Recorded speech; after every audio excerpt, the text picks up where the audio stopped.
Shabbat shalom, Shabbat shalom, Shabbat shalom. Come on now. Hey, we are on a hunt for our next clue to talk about the next letter in this upcoming video. Look at this cool little shirt too. It says be like Bereans. That's what it says. You say cheese? She says cheese. All right, so now we're inside the store looking for our next clue. Ignore all the pagan winter solstice celebration stuff, but we are looking for our next clue, so let's see if we can find it. I think I found it. This is it. Look at this. This galore. Ooh, look at this one. Hey, look at this one. That's nice. You like it? Yeah? What about that one? This one's good? Yeah? Oh, look at these. Look at these right here. Oh, look at these right here. These are cool, huh?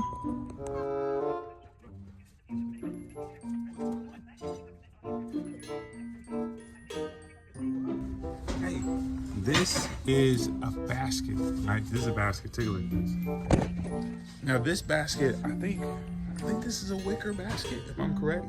These are big, huh? Look, they have a lot of baskets here, right? The reason we're even looking at baskets is because this is the symbol for the next Hebrew word that we're going to dive into in our study today. So, Beats, stay tuned and look for more baskets like that. Shalom, everybody. We are back. We are back with the Aleph Bet series. And today we are going over the letter Tet. So stay tuned because we're about to get into it.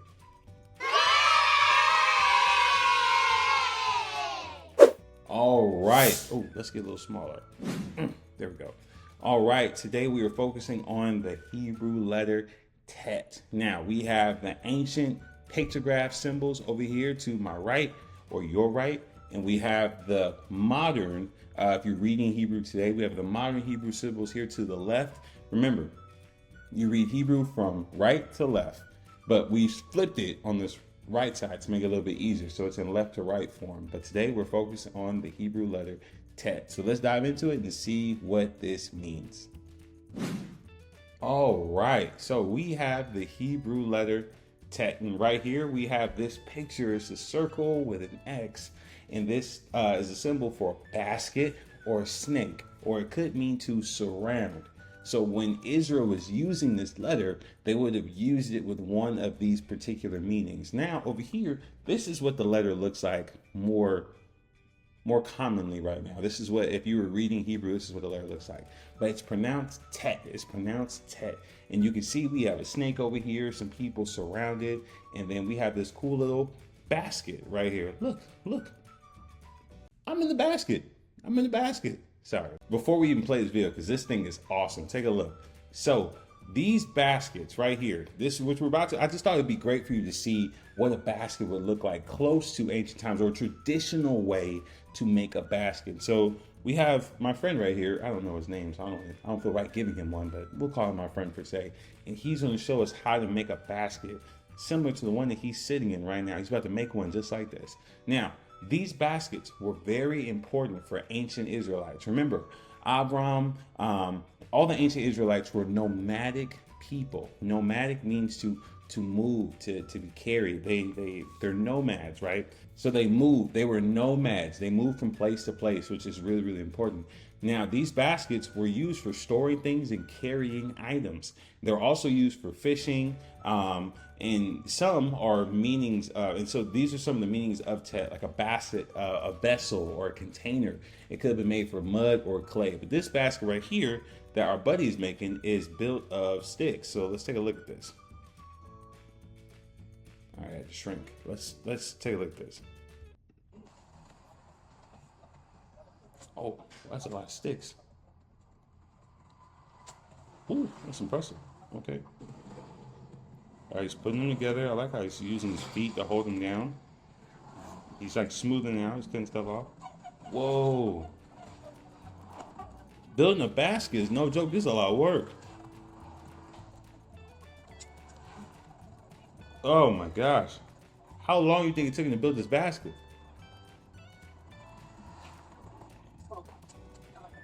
This basket is huge.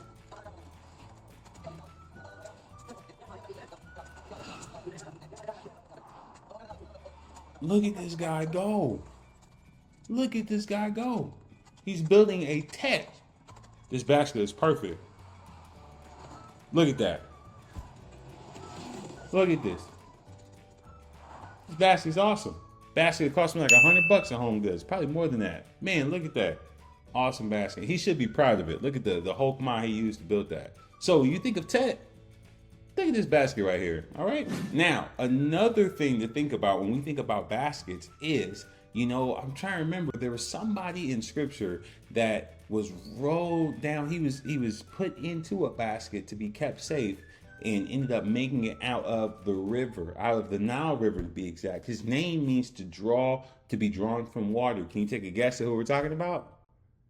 Well, yeah, if you've seen this movie, you know exactly what I'm talking about. We're talking about Moses. And this is a clip from the movie The Prince of Egypt. And to show how important these baskets were, right, we're going to see this basket in action. Now, this is a cartoon. This isn't completely accurate, but it gives us an idea of another reason what baskets were used for, almost like a bassinet. Check this out. We got some merch. Got some merch available. All you gotta do is go to the Kids Action Bible Show website, click the merch tab. Feel free to get as many 144 Kids shirts or anything else like that. We're gonna try to keep it updated. Hush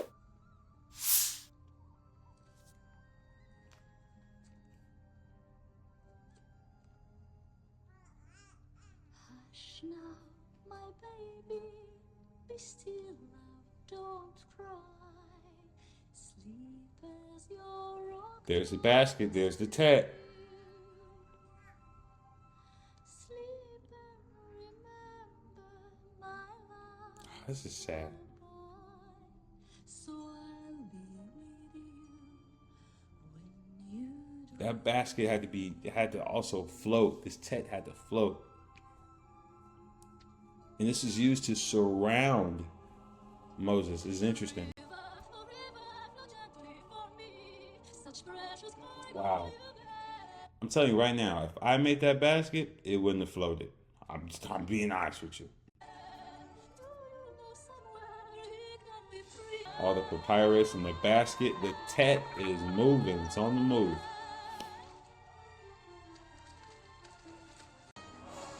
This basket was built tough. Now, we don't know if the basket went through all this, but this part seems accurate. The basket came to the Queen of Egypt. Maybe not floating peacefully into the palace like this, but one way or another.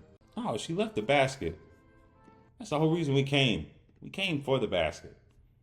Jeez. Anyway, when you think of Tet, think of that guy weaving that basket, or think about Moshe, because he was put in this type of, this letter. What this letter represents is what Moshe was put in when he went down the Nile and when he was drawn out of the water, which is the meaning of his name.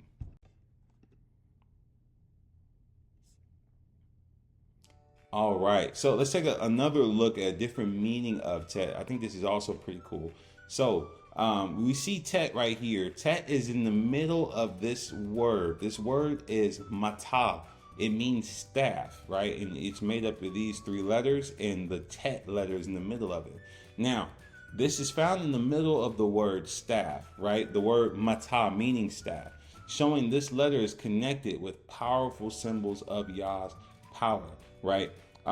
Remember, the staff was used to be turned into a snake, right? Before Pharaoh, to show as one of the signs that the Father wanted to show that he was all powerful. And so that's what this scene is down here. And so it's interesting that we can tie it to the meaning of a basket, but we can also tie it to the meaning of a snake, all by this letter right here.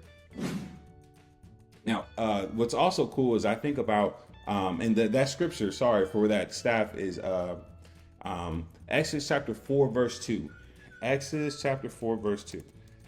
Exodus 4:2 says, let me pull it up and I'll read it with us together. It says, "Then Yah said to him, 'What is in your hand?' And he said, 'A staff.' That's what he replied, a matah."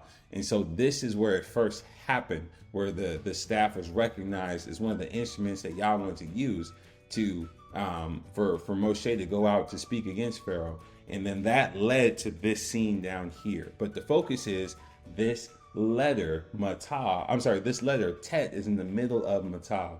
Well, so it's interesting that the letter that could mean snake is in the middle of the word that means staff that the Father used to turn to a snake.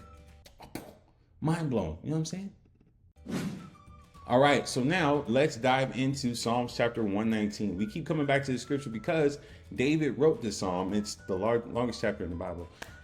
He wrote this psalm, and in this chapter, he covers every single Aleph Bet letter. And so we're going to see what David wrote about the letter Tet. So grab your Bibles. We're going to take a look at it right now.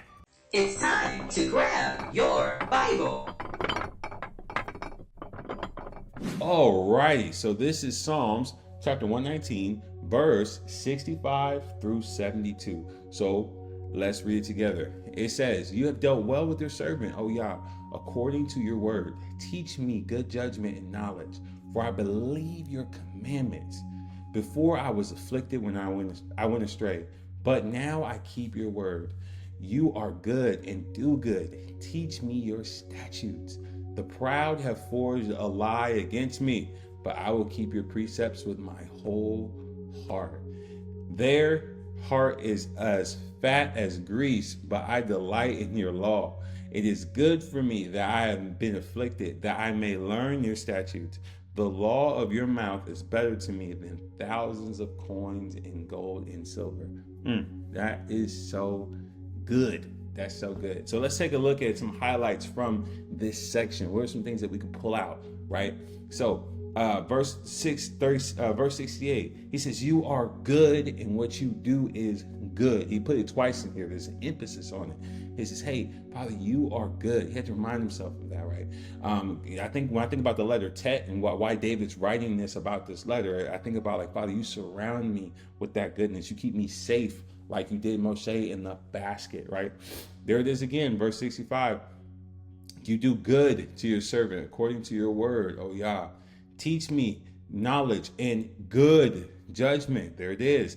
And last but not least, the last good, verse 71. "It was good for me to be afflicted so that I might learn your decrees." We obviously, if you've not picked it up, good is a lot in this section. And David thought it was good to use that letter, use the word good for the letter Tet. I know that's corny, but we got to pay attention to these patterns because they're in scripture for a reason. So here is the acrostic. This is how we're going to remember this passage and the letter. You can see over here on the far left, T-E-T-H. We use this letter. Remember, how you spell it in English is not as important as how you pronounce it, because we're trying to figure out how to pronounce it. So we're just spelling it phonetically. So don't worry about the spelling. You can put T-E-T or T-E-T-H. But for this, we add the H because it was great for us to memorize this. It says, "Teach me good judgment, especially when times are hard." See, we had to put good in there because David did so many times. Psalms 119, verse 65 through 72. "Teach me good judgment, especially when times are hard." Basket, snake, surround. That is the letter Tet. Hey, you like baskets? Up there? Yeah. You can't even reach up there. Why are we looking up there? You want something from up there? Yeah. I'm not getting anything. I don't know why you're still watching.